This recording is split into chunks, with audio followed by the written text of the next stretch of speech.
주님은 나의 산성, 주님은 나의 방패. 아무것도 두려워 말라. 주 너희 하나님 함께 하시니. 귀한 찬양 감사드리며 하나님께 영광의 박수를 드리도록 하겠습니다.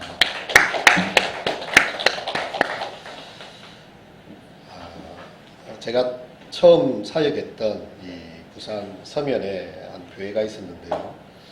그때 한 청년부가 50명 정도 되었습니다. 제가 한 28 정도 이렇게 이제 나이에 첫 부임을 하게 됐는데, 이 청년부의 나이가 25부터 35까지 이렇게 있는 거죠. 저도 청년인데 청년부 설교를 하게 되고, 수련회도 하고, 참 말씀 공부도 열심히 하고 설교도 뜨겁게 전했던 그런 기억이 있습니다. 근데 그때 한 기억나는 한 형제의 장례식이 있었어요. 이 형제가 이 동가대학교 교육학과를 다니다가 학교를 졸업을 하지 못한 채 아마 이렇게 주님 품에 안긴 것으로 기억을 하는데요. 제가 이미 갔을 때 이 젊은 친구가 암으로 5년간 투병을 하고 있는 상황이었습니다. 그래서 우리는 항상 기도회 때마다 형제의 이 병이 속히 낫고, 우리와 함께 신앙생활 잘 할 수 있기를 그렇게 원했었는데요. 2000년도 크리스마스를 지나고 새벽 1시가 되었을 때 한 소식이 온 것이죠. 바로 그 형제, 병윤이라는 형제였는데 주님 품에 안겼다는 그런 이야기였습니다. 사실 온 청년들도 그렇고 성도들도 그렇고 25의 젊은 청년의 그 별세 소식 앞에서 정말 눈물이 날 수밖에 없었어요. 그의 성경책 어느 한 귀퉁이에, 또 성경책에 이런 글귀가 적혀 있었습니다. 하나님께로 향한 죽음은 죽음이 아니라 삶이다. 하나님께로 향한 죽음은 죽음이 아니다. 삶이다. 어쩌면 이 삶과 죽음의 문제를 이 젊은 나이에 많이 실험했고요. 그 가운데 자신의 해답을 성경 어느 한 귀퉁이에 적어놨어요. 더 이상 끝이 아니라 end죠, end가 아니라 and라는 거죠. 하나님께로 가는 쉼표를 찍고 이제 그분 앞에 나아가는 게 이 하나님으로 향한 죽음이라는 거죠. 이 세상에서는 끝일지 모르겠지만 하나님 앞에서는 새로운 시작이다. 이런 믿음이었습니다. 여러분의 성경 노트에, 성경 귀퉁이에는 어떤 글귀가 적혀 있을까요? 제가 이렇게 즐겨 읽고 또 이렇게 많이 인용하는 목사님 중에 유진 피터슨이라는 목사님이 있습니다. 많은 책들이 있는데 그 가운데 한길 가는 순례자라는 이런 책이 있거든요. 이 목사님이 85세 일기로 하나님 품에 안기셨는데요. 2018년이었습니다. 10월이었는데 죽기 직전에 이제 폐렴 때문에 호스피스 치료를 받으시다가 하나님 품에 안기게 됐어요. 그 평생에 하시던 일이 성경을 현대적인 언어로 번역하는 일이었습니다. 그래서 우리에게 이제 더 메시지라는 성경으로, 그래서 항상 너무나 익숙해서 우리가 낯설게 보지 못했던 그 말씀을 이 목사님이 구약의 히브리어에 정통하시고 원어에 정통하면서도 현대 영어에 이렇게 두세 개를 지평융합을 시키면서요. 사람들이 성경을 읽는데 굉장히 살갑게 새로운 느낌으로 이렇게 다가올 수 있도록 이 성경을 지으신 그런 일을 하셨어요. 66권을 다 완성해놓고 가시게 됐습니다. 그리고 이분이 항상 이야기했던 게 하나님 안에서의 안식에 대한 이야기를 하셨는데요. 이 마지막으로 이제 그 유족들을 데려다 놓고 하신 말씀이 나는 안식으로 들어간다 이거죠. Let's go. 너희들도 언젠가 같이 가자. 나는 먼저 가고 있는데 하나님의 안식으로 들어간다. 라는 그런 말이었습니다. 여러분, 우리가 참 죽음을 두려워하며 누구나 살아갑니다. 백신을 맞을 때도 의외로 사람들과 또 지인들과 이야기를 해보면 나는 약을 먹는 게 너무 많은데 나는 지금 뭐 이렇게 기저질환이 있고 또 뭐가 많아서 약 먹기가 두렵다는 거예요. 그리고 이제 거기에 나오는 무슨 그 항목들이 있는데 거기에 자기가 해당이 된다는 거예요. 그래서 주사를 맞는 사람이 너무 부러운 거죠. 이 잘못 덜컥 맞았다가 심정지가 오든지 뭐 문제가 생기면 누가 책임지지 않지 않습니까? 지금까지 나오지 않았던 이 코로나 바이러스를 이제 백신이긴 하지만 어쨌든 주입을 해야 되니까 쉽지 않다는 거죠. 우리 속에 참 두려움이 있구나. 누구에게나 우리에겐 다 그런 것이 있구나라는 생각을 합니다. 하지만 또 우리가 한 번 더 하나님 앞에 생각해 보면요. 사실 뭐 또 죽음이 뭐 그리 또 두렵겠습니까? 세상에 영원히 사는 사람이 어디에 있다고. 하나님 앞에서 서게 되는 그 순간이 두려운 거죠. 죽음이 끝이라면 그냥 모든 것이 다 이렇게 근심과 걱정으로부터 해방되고 세상의 번뇌로부터 벗어나는 그런 게 되지 않겠습니까? 근데 가장 두려운 것은 우리가 살아온 삶의 일거수일투족을 놓고요. 하나님 앞에 우리의 삶을 다 직고해야 된다는 거죠. 그게 두려운 거죠. 하나님 앞에서 섰을 때 너 정말 너에게 준 인생을 뭐하다 살고 왔느냐? 하나님께서 호통을 치신다면 정말 대략 난감하지 않겠습니까? 나는 너에게 이렇게 십자가의 은혜를 베풀고 교회를 주고 너에게 신앙의 어떤 기회를 주고 너의 삶의 생명을 이렇게 주고 필요한 것들을 주었는데 너 도대체 뭐하고 왔느냐? 뭐하고 살다 왔느냐라고 주님 앞에 써야 되는 그 물음 앞에서 할 말이 없다면 그게 참으로 두려운 거 아니겠습니까? 죽음이 두렵다기보다는요. 이 오늘이라고 살아있는 날에 제대로 한번 살아보지 못한 것. 정말 삶이라는 것을 제대로 한번 살아보지도 못한 채 죽음을 두려워하면서 그렇게 지나온 것이 더 두려운 일이 아니겠습니까? 오늘 본문에서 바울 사도는 그런 표현을 쓰고 있습니다. 나의 떠날 시각이 가까웠도다. 이 떠난다라는 것의 표현은요. 배가 항구에 이렇게 있습니다. 닷줄에 묶여서 정박을 해 있어요. 근데 이제 어느 순간이 되면 이 닷줄을 풀고 목적지를 향해서 딱 이렇게 백고동을 울리면서 바바 울리면서 이제 배가 떠나가는 그런 장면을 묘사하고 있습니다. 이 바울이 자기 인생의 마지막 순간을 앞두고요. 떠날 시간이 굉장히 촉박했다는 것을 그는 직감하고 있었습니다. 그리고 이제 사랑하는 아들 디모데에게 이 마지막 서신을 남기면서 이야기를 하고 있는 거죠. 바울은 이런 이야기를 하지 않습니다. 주님께서 나를 사자의 아가리에서 구해줄 것이다 라고 이야기를 하지 않고 있고요. 도리어 4장 17절의 말씀을 보면 사자의 입에서 건지심을 받았습니다. 과거에 주님께서 이 죽음, 사자의 입에서 건지심을 받았다는 것은 이 죽음에서 자기를 살려주셨다는 이야기죠. 얼마나 많은 죽음의 그 사자의 이빨이 그의 삶을 서치고 갔겠습니까? 하지만 다 건져내셨다는 겁니다.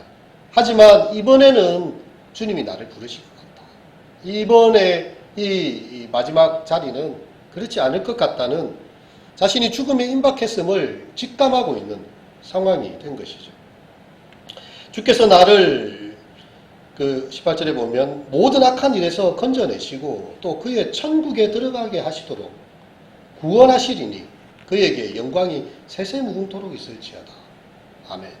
이 바울이 보는 선명하고도 단순한 그의 인생의 요약입니다. 지금까지의 모든 일들은 하나님께서 나를 악한 일에서 건져내는 과정이었고 이제는 그의 천국에 들어가게 하실 것이다.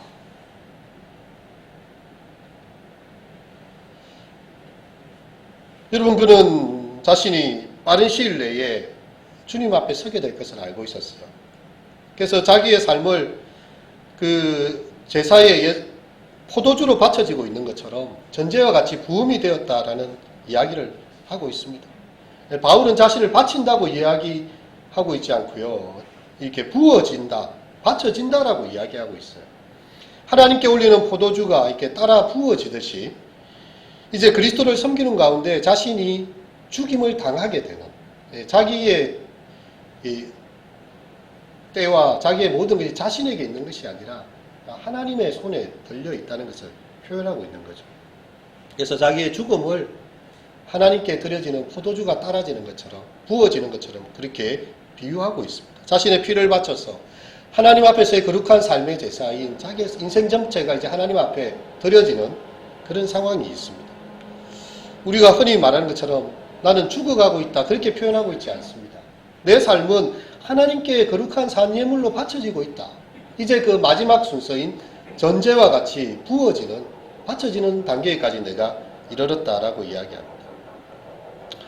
나는 선한 싸움을 싸우고 나의 달려갈 길을 마치고 믿음을 지켰으니 이제 우로는 나를 위하여 의의 면류관이 예비되었으므로 내게 곧 주 의로우신 재판장이 그날에 내게 주실 것이며 내게만 아니라 주의 나타나심을 사모하는 모든 자에게 도니라 라고 이야기하는 거죠.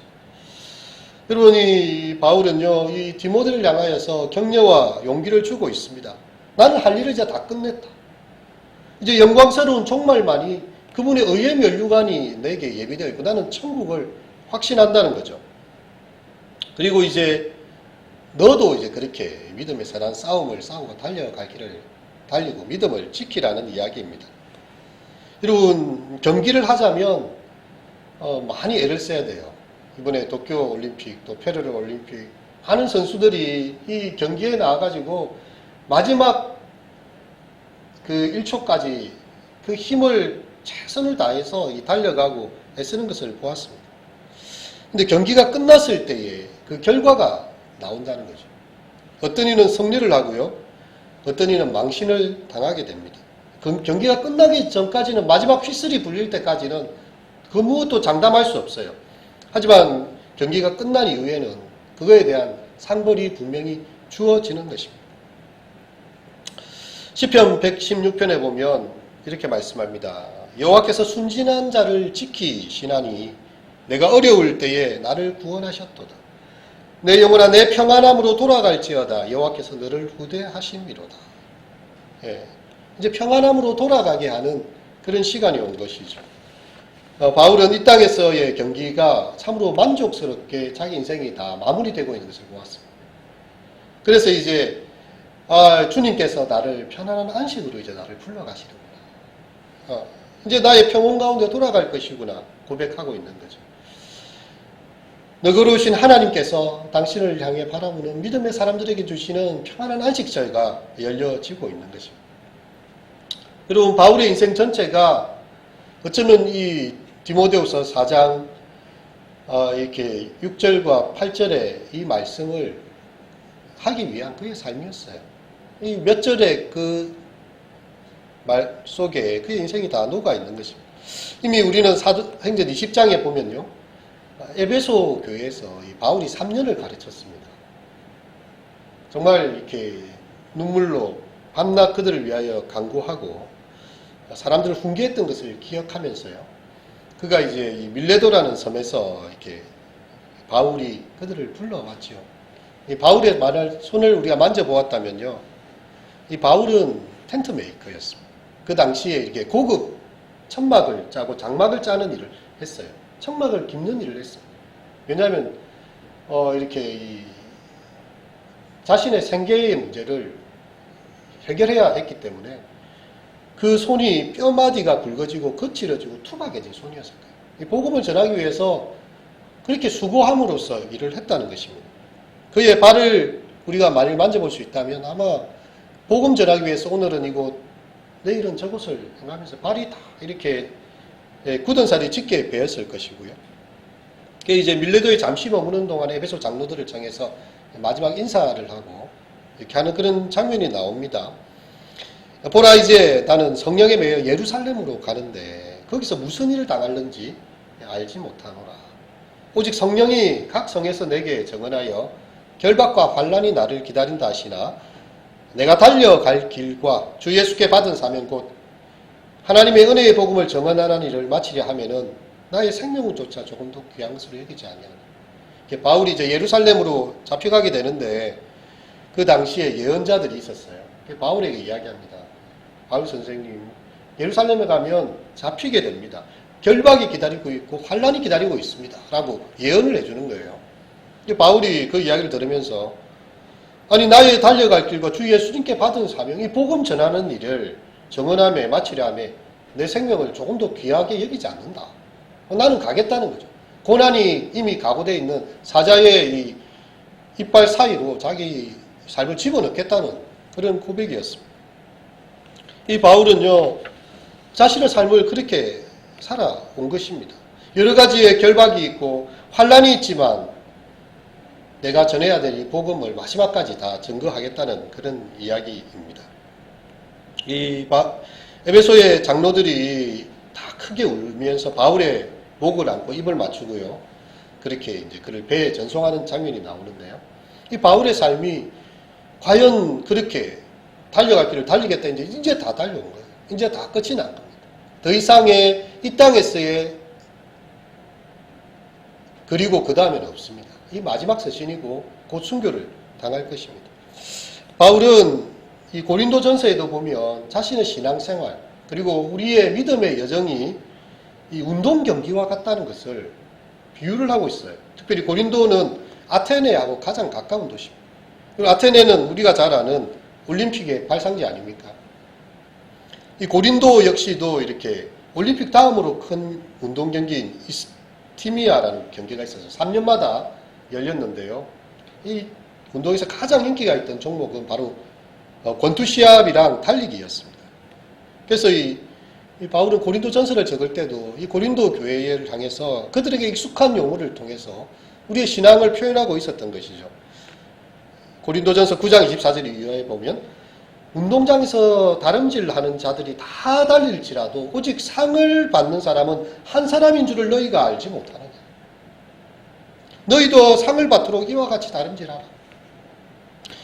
이기기를 다투는 자마다 모든 일에 절제하나니 그들은 썩을 승리자의 관을 얻고자 하되 우리는 썩지 아니할 것을 얻고자 하노라.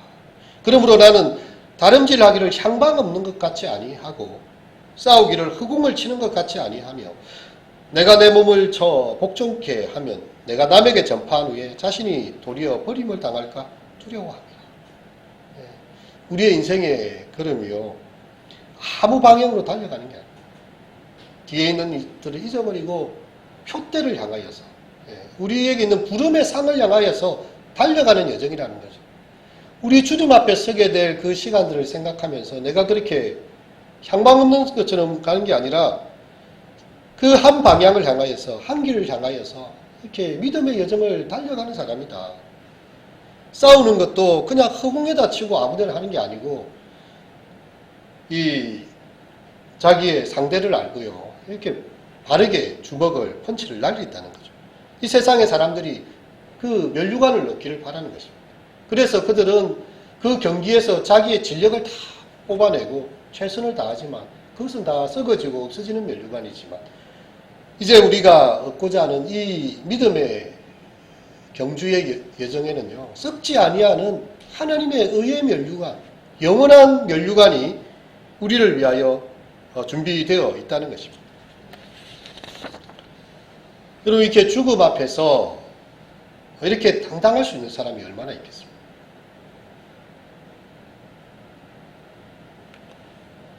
우리가 인생의 어느 한 시점에 나는 정말 이보다 더 이상 더 잘 살 수는 없었다.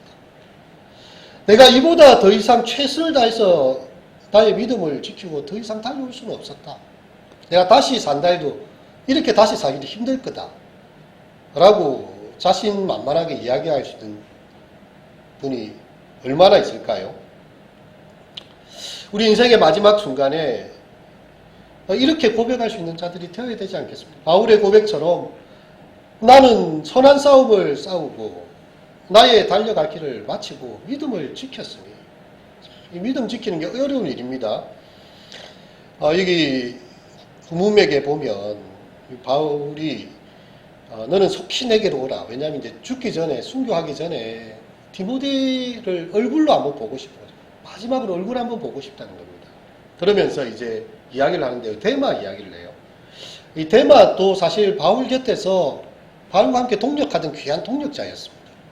근데 이 데마가 이 세상을 사랑해서 나를 버리고 데살로니가로 갔다 이렇게 이야기해요. 함께 신앙생활을 했다는 거죠.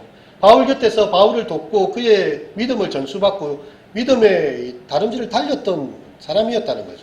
근데 데마는 어느 한순간 보니까 눈에 보이는 화려한 로마 제국의 영광과 그 당시에 이 모든 것들이 보이지 않는 하나님의 나라의 영광보다 자기한테 더 크게 보였던 거죠. 세상이 더 사랑스러웠습니다. 바울 선생은 열심히 복음 전하는데 자기 생계 문제를 해결하기 위해서 굳은 살이 배기고 발에 이래 또 굳은 살이 배기도록 참 애쓰는 것 같고, 근데 또 감옥에 잡히고요. 이 영적인 눈이 아무것도 없이 그냥 이렇게 드러난 현상만 보면 바울은 지금 순교를 앞두고 있는, 처형을 앞두고 있는 그런 죄수에 불과한 모습인 거죠. 근데 세상의 가치관을 따르는 사람들은 화려한 궁정을 짓고 화려한 권력을 차지하고 이 세상에서 떵떵거리고 사는 겁니다. 바울을 통해서 하나님 나라의 복음을 듣고 천국에 대한 소망을 가졌다가 그의 마음이 변심을 해버린 거죠. 세상에 대한 사랑이 그의 마음을 다시 압도해 버렸습니다. 이 세상을 사랑하여서 나를 버리고 가버렸다. 그러니까 참 이 데마를 생각하면서 바울 사도가 마음이 아픈 거죠. 그리고 디도는 달마니아로 갔고, 디도는 이제 이 바울의 동역자로 잘 있었던 사람이고요. 달마니아에 지금 떨어져 있는 상황이고, 지금 있는 것은 의사 누가입니다. 누가복음을 적은 의사 누가. 누가가 지금 바울 곁에서 그의 믿음을 전수받고 그를 돕고 있는 거죠. 그리고 마가가 있었는데, 사실 마가하고는 조금 마음이 이렇게 틀어지는 일이 있었어요. 바나바랑 1차 전도 여행을 갈 때 바나바의 조카였습니다. 이 젊은 친구가 복음 전하기 위해서 열심히 왔다가 즐거운 여행이 될 줄 알았는데 핍박과 고난의 여정이 됐습니다. 하다가 도망쳐 버렸어요. 그러니까 2차 전도 여행을 갈 때에 걔도 바나바가 한 번 더 젊은 사람이 한 번 도망갈 수도 있고 힘들어서 나갈 수도 있지, 같이 데려가자 하니까 바울이 절대 안 된다. 마가는 포함시키지 않겠다라고 이야기를 했습니다. 그래서 전도대가 바나바와 마가가 그냥 가버리고요. 바울은 바울대로 가버립니다. 그래서 전도대가 딱 이렇게 두 분류로, 우리로 말하면 교회가 쪼개지게 된 상황입니다. 다른 길을 가고 있어요. 복음을 위해서 가고는 있지만 서로 이 마가에 대한 마음이 그렇지 않았다는 거죠.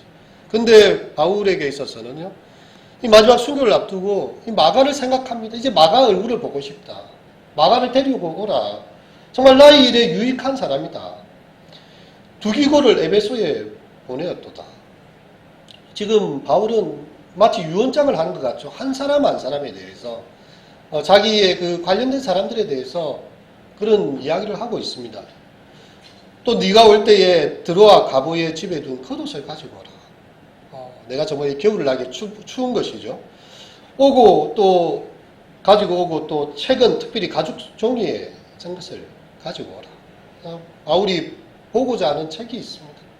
그래서 그 감옥 안에서 마지막 그 한 사람 한 사람에 대한 기억들, 그리고 꼭 필요한 것들을 이야기하면서요, 이 디모데야 속히 좀 와서 너가 나를 보고 나도 너를 보았으면 좋겠다. 그렇게 이야기를 하고 있는 것입니다. 여러분, 믿음의 여정이 참 같이 가기가 쉽지 않다는 걸 느낍니다.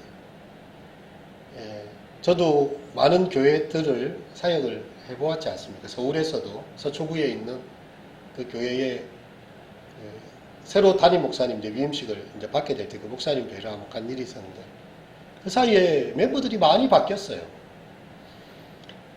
아는 사람이 몇 명 없더라고요. 그 이제 초대면, 왜냐면 개척이 서울에서 그 교회가 개척된 지 얼마 안 돼서 제가 초대 전도사로 이제 가서 부교육자 부임을 했었는데, 정말로 얼마 안 되고 또 다른 사람들이 많이 변개됐습니다.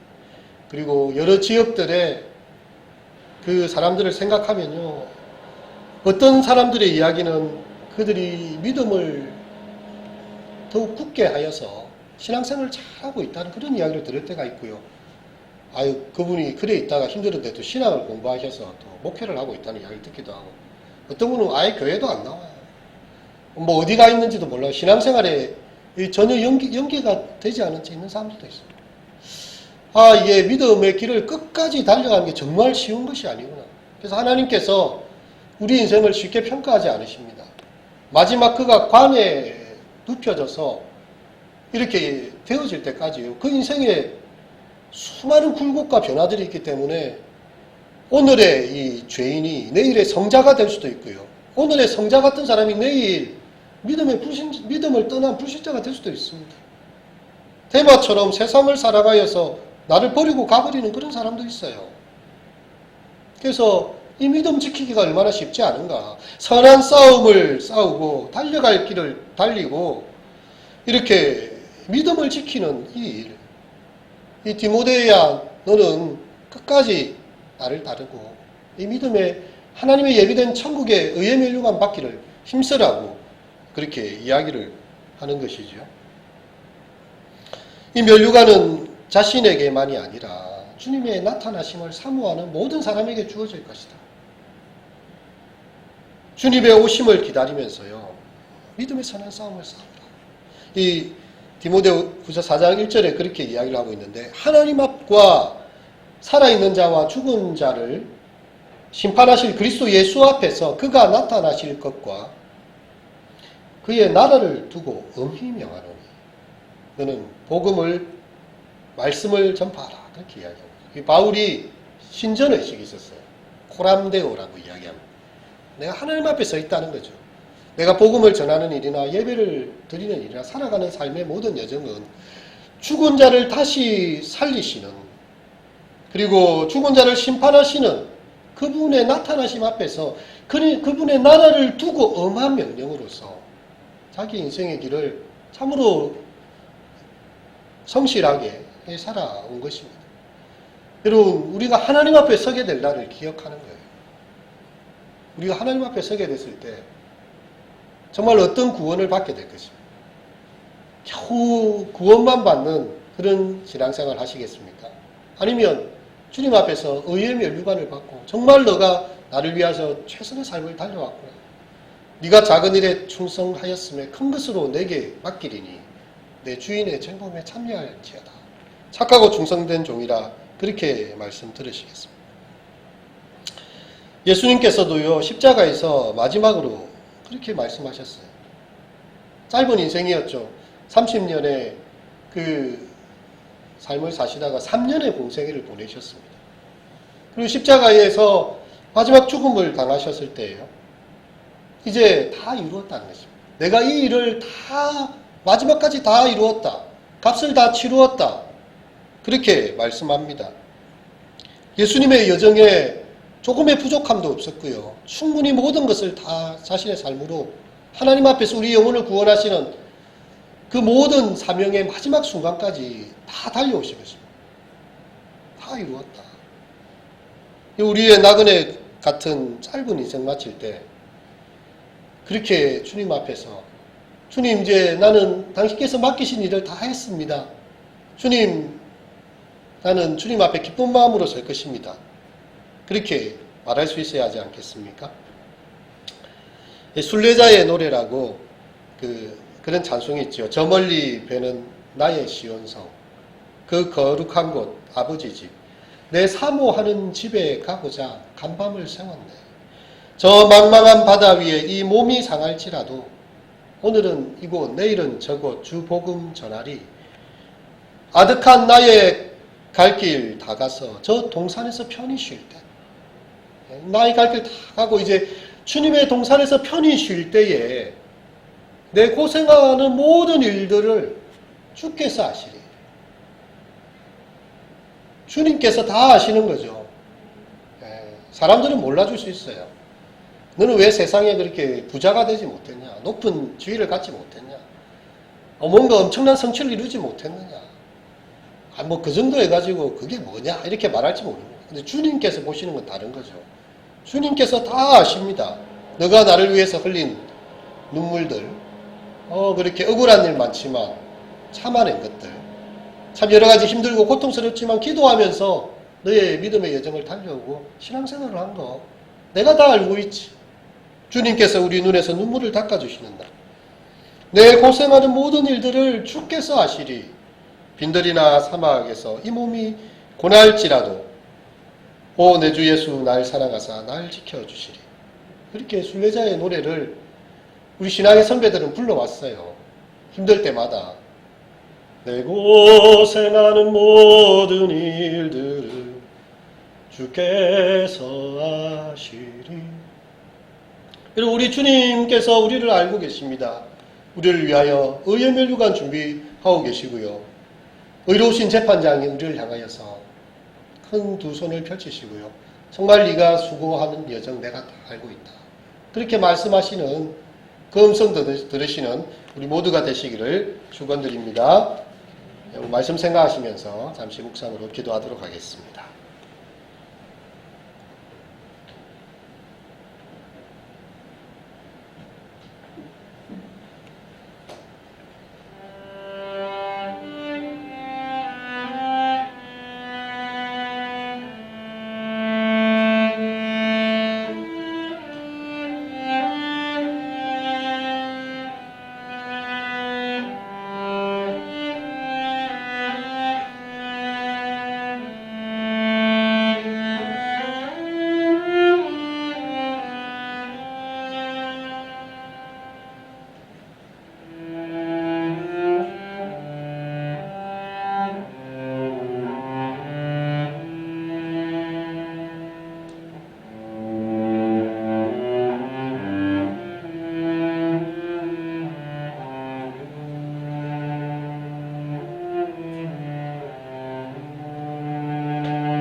이제 우리는 나를 위하여 의의 면류관이 예비되었으므로 주곧 의로우신 재판장이 그날에 내게 주실 것이며 내게만 아니라 주의 나타나심을 사모하는 모든 자에게 되니라.